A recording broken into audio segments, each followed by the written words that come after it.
The lamps guided me down a corridor that curved gently to the left, then to the right like a slow-moving river of gold. The air grew warmer the farther I went, and a faint scent began to fill the hall, something sweet and comforting, like rain-soaked wood and blooming jasmine. I followed the light until the corridor opened into a wide archway. Beyond it, to my surprise, was not another room of shelves or books. It was a garden. A garden inside the library. The ceiling stretched high above, like a sky of stained glass, painted in soft shades of blue and amber. Gentle sunlight streamed through it, though I wasn't sure where it came from. The floor was made of smooth stone, winding in little paths between beds of flowers, vines, and tiny trees. But the most curious thing was that on each flower there were words, actual words written on the petals. Some shimmered like dew, while others glowed faintly as if the letters were made of light. I bent down to look at one more closely. It read, "When she opened the window, the morning sighed." The flower gave off a tiny breath, like a whisper, and then closed its petals again. I stood there for a while, not wanting to disturb the peace. The sound of rustling leaves mixed with the soft turning of invisible pages. It was all so calm, so dreamlike. "The reading garden," a voice said behind me. I turned and saw the same young woman who'd given me the glowing book. She smiled, her hands folded gently in front of her. "It's where stories come to rest when they're tired of being told." I smiled back. "They're beautiful." "They are," she agreed, looking fondly at a cluster of white blossoms nearby. "Each one grows from a story someone once loved or needed." We walked slowly together through the paths. Every few steps, a petal would fall and dissolve into faint sparkles before touching the ground. "Do they ever stop growing?" I asked. "Only when people stop dreaming," she said softly. "But that hasn't happened yet."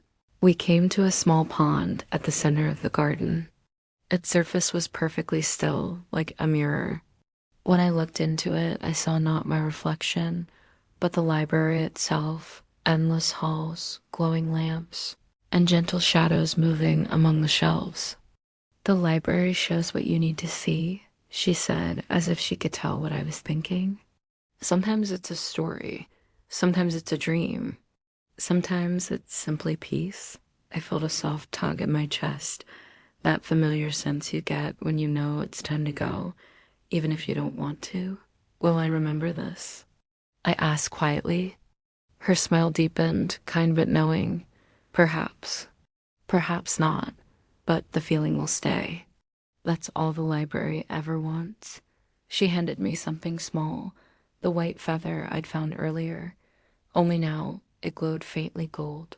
"Keep this," she said. "If ever you need rest, just hold it and you'll find your way back." I took it carefully, feeling its lightness in my palm. "Thank you," I whispered. She nodded once, then stepped back. "It's time." The air around me shimmered, gentle as a sigh. The scent of jasmine deepened, and the sound of turning pages grew faint, then softer still. I blinked once, twice, and suddenly I was sitting in my own armchair again, in my small living room. The morning sun was peeking through the curtains, casting golden lines across the floor. On the table beside me was a single book. Its cover was blank, save for the title written in neat letters, "The Library That Never Closed." I smiled. Opening it carefully, I saw only one page filled with words. The first page. It read, "Some libraries never close because some stories never end." And below that, in small handwriting I didn't recognize, was one more line. "Sleep well, dear reader. The shelves will be waiting when you return." The words blurred softly before my eyes, and for the first time in a long while, I felt completely at peace. I leaned back, still holding the white feather, and let my eyes drift closed. Outside, the morning birds began to sing, slow, gentle songs that seemed to echo faintly, as though carried from faraway halls lined with books that whispered in their sleep. And somewhere, perhaps beyond time itself, The lamps of the library glowed quietly, waiting for the next dreamer to wander in. Because the library, you see, never truly closes.